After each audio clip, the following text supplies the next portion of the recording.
Excella Education Study in USA assured scholarship. Contact 9881 96666.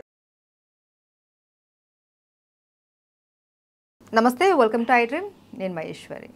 Lung cancer వస్తే లక్షణాలు ఎలా ఉంటాయి, అలాగే వచ్చిన తర్వాత ట్రీట్మెంట్ ఎలా తీసుకోవాలి, ఎలాంటి జాగ్రత్తలు తీసుకోవాలి, సో వీటి గురించి మాట్లాడడానికి మనతో పాటు ఉన్నారు విరంచి హాస్పిటల్ నుంచి interventional pulmonologist doctor Raviteja Buddha గారు. వారితో మాట్లాడదాం. నమస్తే సార్. నమస్తే అండి. సార్, క్యాన్సర్స్లో లంగ్ క్యాన్సర్ కూడా ఎక్కువగా వస్తుంది ఈ మధ్య కాలంలో. దానికి కారణాలు స్మోకింగ్ ఎక్కువ తీసుకోవడం కావచ్చు, ఆల్కహాల్ కావచ్చు, ఏదైనా కావచ్చు. మరి ఈ లంగ్ క్యాన్సర్ ఉంది అన్నదాన్ని మనం ఎలా ఐడెంటిఫై చేయాలంటారు? ఓకే, లంగ్ క్యాన్సర్ ఏంటంటే ఫస్ట్ జెనెటిక్గా వచ్చే ఛాన్సెస్ ఉంటుంది.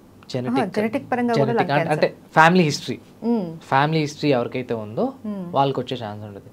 నెక్స్ట్ రిస్క్ ఫ్యాక్టర్స్ వచ్చి స్మోకింగ్, ఇంకొకటి కెమికల్స్ ఎక్స్పోజర్. కెమికల్ ఫ్యాక్టరీస్లో వర్క్ చేసే వాళ్ళు కావచ్చు, మెడికల్ ఫార్మా, ఎక్కడైతే న్యూక్లియర్ ప్లాంట్స్లో పనిచేసేవాళ్ళు, లేదంటే ఫ్యాక్టరీస్లో పనిచేసే కెమికల్ ఫ్యాక్టరీస్లో కానీ రేడాన్, జీనాన్, సో వీటిలో ఎక్స్పోజర్ ఏంటంటే వీళ్ళకి మ్యూటేషన్స్ వస్తాయి అనమాట. మోస్ట్లీ లంగ్ క్యాన్సర్ ఏంటంటే జీన్ మ్యూటేషన్స్ వల్ల వచ్చే ఛాన్సెస్ ఉంటుంది. సో ఎప్పుడైతే వీటికి ఎక్స్పోజ్ అవుతారో సో రిస్క్ ఫ్యాక్టర్స్ అనేది ఉంటుంది అనమాట. సో ఎప్పుడు మీకు తెలిసింది లంగ్ క్యాన్సర్ వచ్చింది అని ఎట్లా తెలిసిందంటే ఫస్ట్ పేషెంట్ మన దగ్గర రాగానే ఫస్ట్ ఫ్యామిలీ హిస్టరీ, తర్వాత ఇంకా వేరే ఏమైనా క్యాన్సర్స్, ఆల్రెడీ వేరే చోట క్యాన్సర్ ఉందంటే లంగ్ కూడా ఛాన్సెస్ ఉంటుంది. అవును, విన్నాము. నిజంగానే వేరే క్యాన్సర్స్ ఉంటే లంగ్ కి వస్తుందా సార్? వచ్చే ఛాన్సెస్, దాన్ని మెటాస్టాసిస్ అంటాం అనమాట. మెటాస్టాసిస్ అంటే ఒక ఆర్గన్ నుంచి ఇంకో ఆర్గన్కి వచ్చే ఛాన్సెస్ ఉంటుంది. అది ఇప్పుడు సపోజ్ లంగ్స్లో వస్తే వేరే ఆర్గన్స్కి వెళ్ళే ఛాన్స్ ఉంటుంది. దాన్ని మెటాస్టాసిస్ అంటాం. ఓకే. సో ఈ లంగ్ క్యాన్సర్ ఫస్ట్ మీకు హిస్టరీ, ఎవరికైతే రిస్క్ ఫ్యాక్టర్స్ ఎక్కువ ఉన్నారో వాళ్ళకి ఏంటంటే రిపీటెడ్గా స్క్రీనింగ్ చేయడం. స్క్రీనింగ్ అంటే ఒక సపోజ్ ఒక ఎక్స్రే తీయడం, ఏమైనా తేడా ఉంటే నెక్స్ట్ సిటీ స్కాన్ తీయడం. సిటీ స్కాన్లో తీస్తే మనకి ఏమైనా తేడా వస్తే కనుక ఏమన్నా అనిపిస్తే అక్కడి నుంచి శాంప్లింగ్ తీయడం. ఎక్కడైతే సపోజ్ లీజన్ లంగ్ క్యాన్సర్ లాగా అనిపించింది, కొన్నిసార్లు బినైన్ అవ్వచ్చు, మ్యాలిగ్నెంట్ కండిషన్స్. బినైన్ ఏంటంటే అంత వరి అవ్వాల్సింది లేదు, మ్యాలిగ్నెంట్ ఏంటంటే క్యాన్సర్. ఓకే, బినైన్ అంటే సపోజ్ క్యాన్సర్లో కూడా బినైన్ కండిషన్స్ ఉన్నాయి, మ్యాలిగ్నెంట్ కండిషన్స్ రెండు ఉన్నాయి అనమాట. బినైన్ కండిషన్స్ వరి అవ్వాల్సింది. సో మెయిన్ మనకు వరి అవ్వాల్సింది ఏంటంటే మ్యాలిగ్నెంట్ కండిషన్స్. సో అది ఎప్పుడు తెలిసిద్ది మీకు, ఎప్పుడైతే లంగ్ లీజన్ ఉంటే అక్కడ నుంచి శాంప్లింగ్ తీస్తే, బయాప్సీ తీస్తే. సో ఆ బయాప్సీ తీయటం వల్ల ఏంటంటే మనకి క్యాన్సర్ ఉందా లేదో తెలిసింది. సో ఈ బయాప్సీ ఎలా తీస్తారు? సో ఇప్పుడు ఇంటర్వెన్షన్స్, ఇప్పుడు ఏంటంటే నేను ఇంటర్వెన్షన్ స్పెషలైజేషన్ చేశాను కాబట్టి సో కొత్తగా ఏంటంటే మనం ఈబస్ అంటాం, endobronchial ultrasound. So endobronchial ultrasound ద్వారా ఏంటంటే మన లింఫ్ నోడ్ ఏదైతే యూజువల్లీ మనకి ఎప్పుడైతే క్యాన్సర్ ఉంటుందో లింఫ్ నోడ్లో కూడా ఇన్వాల్వ్మెంట్ ఉంటుంది. సో ఎప్పుడైతే మనకి లంగ్ క్యాన్సర్ ఉంటే ఆ లింఫ్ నోడ్స్లో కూడా ఉంటుంది. ఆ లింఫ్ నోడ్ నుంచి శాంపిల్ తీసేదాన్ని ఎండోబ్రాంకియల్ అల్ట్రాసౌండ్ అంటాం అనమాట. ఇది కాకుండా ఎక్కడైతే మనం సపోజ్ దూరంగా నాన్ అప్రోచబుల్గా ఉందంట దాన్ని రేడియల్ ఈబస్ అంటాం అనమాట. సో చాలా సన్నగా ఉంటుంది ఆ ప్రోబు, అది ఆ చివర ఎక్కడైతే లంగ్ చివర వరకు ఉంటుందో అక్కడి నుంచి వెళ్ళి శాంపిల్ తీస్తాం. ఇదంతా అయిపోయిన తర్వాత ప్లూరాలో కూడా లంగ్ క్యాన్సర్స్ వచ్చే ఛాన్సెస్ ఉంటాయి. ఓకే. సో ఆ ప్లూరాలో ఏంటంటే థొరకోస్కోపీ అని ఉంటుందండి. అదేంటంటే మోస్ట్లీ ఒక హోల్ పెట్టి లోపల ఎక్కడైతే ఎక్కడైతే మనకి సస్పెక్టెడ్ లీజన్ ఉందో అక్కడ నుంచి వీడియో ద్వారా చూసి మొత్తం అంతా ప్లూరా ఎట్లా ఉందో దాన్ని బట్టి శాంపిల్ తీసి మనం శాంపిల్కి పంపిస్తాం. సో వన్స్ డయాగ్నోసిస్ అయిన తర్వాత సో అందులో కూడా చాలా రకాల క్యాన్సర్స్ ఉంటాయి. కొన్ని ఆపరబుల్ ఉంటాయి, కొన్ని నాన్ ఆపరబుల్. కొన్ని ఏంటంటే డయాగ్నోసిస్ చేసిన ఒక 4-5 మంత్స్కే చనిపోయే ఛాన్సెస్ ఉంటుంది. ఓకే. సో అది కొంతమందికి ఆల్రెడీ లంగ్ క్యాన్సర్ ఉంది కానీ ఎండ్ స్టేజెస్లో మన దగ్గరికి వస్తారు. స్టార్టింగ్ స్టేజెస్లో కాకుండా లైక్ మెటాస్టాసిస్ ఇందాక ఏదైతే ఉన్నాం సో ఆల్రెడీ వేరే ఆర్గన్లో వచ్చింది క్యాన్సర్ ఉంటుంది, లంగ్స్కి పాకిపోయి ఉంటుంది. సో అది ఫైనల్ స్టేజ్ అనమాట. ఓకే. సో ఎప్పుడైతే మీకు రిస్క్ ఫ్యాక్టర్స్ అనిపిస్తే ఎమ్మటే మీరు పల్మనాలజిస్ట్ దగ్గరికి వెళ్తే మీకు ఒక ఎక్స్రే కానీ సిటీ స్కాన్ తీయటం వల్ల మీకు లంగ్ క్యాన్సర్ అనేది ఈజీగా బయటపడే ఛాన్సెస్ ఉంటుంది. దీనివల్ల లక్షణాలు ఏముంటాయి, లంగ్ క్యాన్సర్ వల్ల లక్షణాలు ఏంటంటే ఒకటి వెయిట్ లాస్ అయిపోవడం బాగా, నెక్స్ట్ బాగా ఆయాసం రావటం, ఇంకొకటి పిల్లి కూతులు ఎందుకు వస్తాయంటే సెంట్రల్ ఎయిర్వే, ఇప్పుడైతే మనకి గాలి గొట్టం ఏదైతే ఉంటుందో దాని చుట్టూ మనకి మాస్ కానీ లేదంటే ఏదైతే మ్యాలిన్ కానీ, సో అప్పుడు ఏమవుతుందంటే సో గాలి సరిగ్గా వెళ్ళకపోవడం, సో వెళ్ళదు, ఎందుకు లోపల క్యాన్సర్ ఉంది కాబట్టి. సో దానివల్ల ఏంటంటే పిల్లి కూతులు వచ్చే ఛాన్స్ ఉంటుంది. సో వీళ్ళు ఏంటంటే మోస్ట్లీ ఏంటంటే పిల్లి కూతులు వస్తున్నాయి కాబట్టి ఆస్తమా అనుకుంటారు, కానీ అది కాదు. సో మనకి అది ఆస్తమానా లేదంటే క్యాన్సర్ అనేది డయాగ్నోస్ చేయాలి. ఇంకొకటి ఏంటంటే దగ్గేటప్పుడు బ్లడ్ రావడం, హిమోప్టైసిస్ అంటాం అనమాట. సో ఇవన్నీ క్యాన్సర్ తాలూకు లక్షణాలు. సో ఇప్పుడు లంగ్ క్యాన్సర్ ఫస్ట్ స్టార్టింగ్ స్టేజెస్లో వస్తే ట్రీట్మెంట్ పద్ధతి ఎలా ఉంటుంది, అండ్ లాస్ట్ స్టేజ్లో వస్తే ట్రీట్మెంట్ పద్ధతి ఎలా ఉంటుంది? సో క్యాన్సర్లో కూడా చాలా రకాలు ఉంటాయి. Small cell carcinoma, non small cell carcinoma. Small cell carcinoma ఏంటంటే బాగా అగ్రెసివ్ ఉంటుంది. సో అదేంటంటే చాలా ఫాస్ట్గా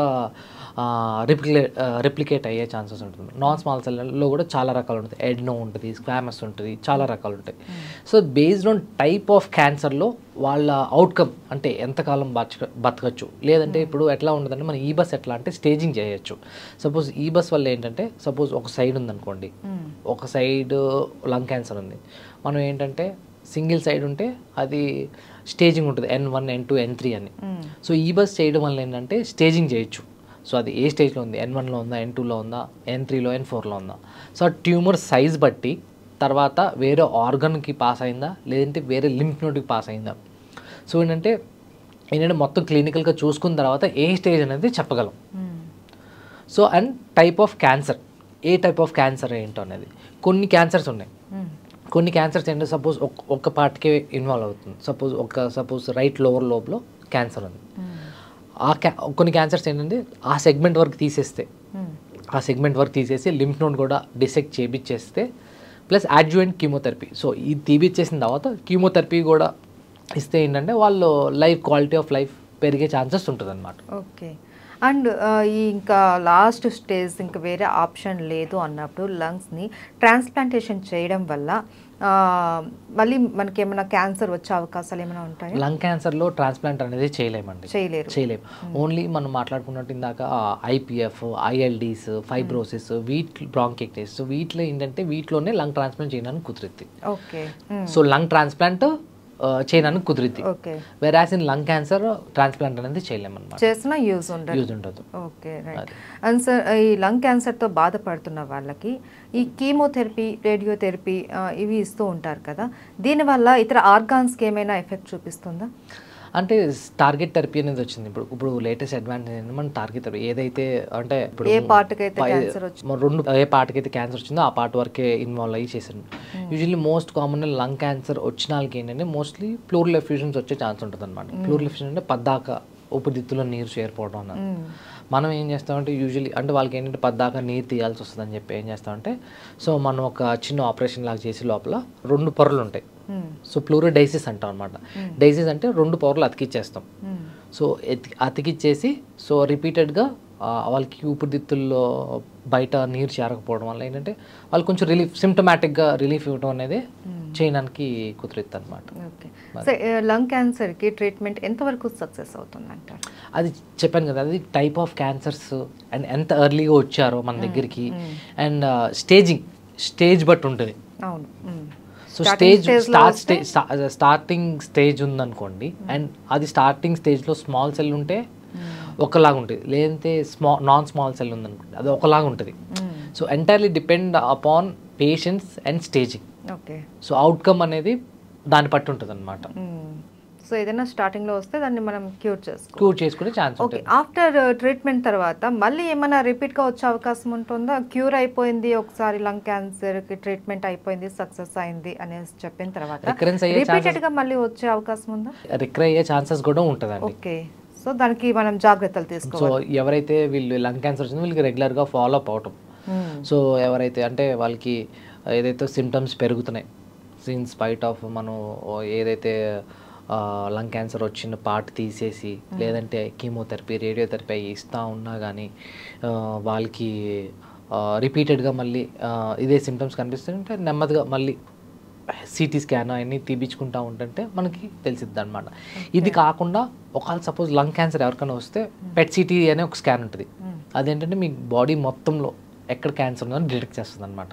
okay. So most common total బాడీలో. ఓకే. సో అదేంటంటే ఎవరికైతే మీకు లంగ్ క్యాన్సర్ వస్తుందో యూజువల్లీ మేము పెట్ సిటీ చేపిస్తాం. పెట్ సిటీ అంటే వేరే ఆర్గన్లో ఎక్కడికన్నా లైక్ మెటాస్టాసిస్ అంటే వేరే ఆర్గన్లో కూడా వెళ్ళిందా లేదా క్యాన్సర్ అనేది తెలిసి, లేదంటే ప్రైమరీ లంగా లేదంటే ప్రైమరీ వేరే ఆర్గన్ అనేది తెలిసింది. సో ఈ పెట్ సిటీ అన్నది ప్రతి ఒక్కళ్ళు ఎవరికైనా ఇప్పుడు చేయించుకోవాలి, ఒక ఏజ్ దాటిన తర్వాత చేయించుకోవాలి అనేసి అంటూ ఉంటారు క్యాన్సర్కి సంబంధించిన టెస్టులు. అది ఎవరైనా చేయించుకోవచ్చు? లేదండి, అది ఏంటంటే ఎవరికైతే క్యాన్సర్ డిటెక్ట్ అయిందో ఓకే, సో వాళ్ళకి ఆ పెట్ సిటీ చేయించాలన్నమాట. Okay, right. Thank you so much sir. Thank you అండి.